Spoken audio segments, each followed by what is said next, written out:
കൊടും ചൂടിന് അല്പം ആശ്വാസമായി തലസ്ഥാന നഗരത്തിൽ ഇപ്പോഴും മഴ തുടരുകയാണ്. നേരത്തെ അതിശക്തമായ മഴയായിരുന്നു, ഇപ്പോഴും മഴ തോർന്നിട്ടില്ല.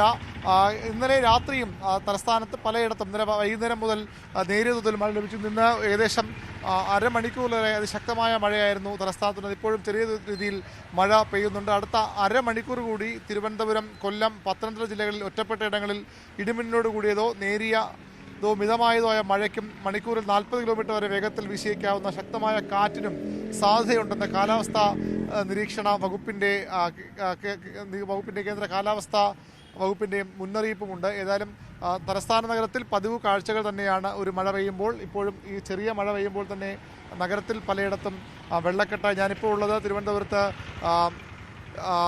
ചെങ്കൽച്ചുള രാജാജിനഗർ കോളനിയുടെ പ്രദേശത്താണ്. അവിടെ നമുക്ക് ദൃശ്യങ്ങളിലുണ്ടെന്ന് പ്രതീക്ഷിക്കുന്നു. ചെറിയ മഴയിൽ തന്നെ വെള്ളം എല്ലായിടത്തും വീടുകളിലേക്കടക്കം വെള്ളം കയറുന്ന ഒരു സാഹചര്യത്തിലേക്ക് മാറുന്നുണ്ട്. മൊത്തം ട്രെയിനേജ് വെള്ളത്തിലാണ്. മഴ എല്ലാവരും ആസ്വദിക്കും, പക്ഷേ ഞങ്ങളെ പോലുള്ളവർ, ഇവിടുത്തെ രാഷ്ട്രീയക്കാർ ഞങ്ങൾക്ക് വേണ്ടി ഒന്നും ചെയ്യണമെന്നില്ല.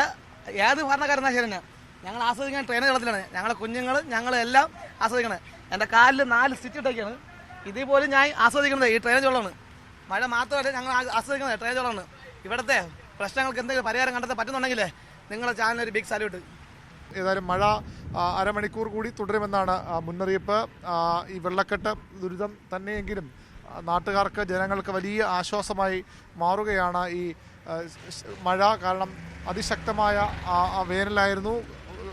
വളരെ യെല്ലോ അലർട്ട്, എല്ലാ ജില്ലകളിലും യെല്ലോ അലർട്ട് നൽകുന്ന സാഹചര്യം, വയനാടും ഇടുക്കി ജില്ലകളൊഴികെ യെല്ലോ അലർട്ട് നൽകുന്ന സാഹചര്യം ഉണ്ടായിരുന്നു. അതിനിടയിലാണ് ഒരു മഴ പെയ്തത്. അതൊരർത്ഥത്തിൽ വലിയ ആശ്വാസമായി തന്നെ മാറുകയാണ്. ഈ വെള്ളക്കെട്ട് പോലുള്ള പ്രശ്നങ്ങൾ അത് തലസ്ഥാന നഗരത്തിൻ്റെ ഒരു ശാപമാണ്. ചെറിയ മഴയിൽ പോലും വെള്ളക്കെട്ടുണ്ടാകുന്നത്. അത് മാറ്റിവെച്ചാൽ ഈ മഴ അക്ഷരാർത്ഥത്തിൽ വേനലിലെ ഒരു മഴ ഒരു കുളിർമഴയായി മാറുന്നു എന്ന് തന്നെ പറയാം.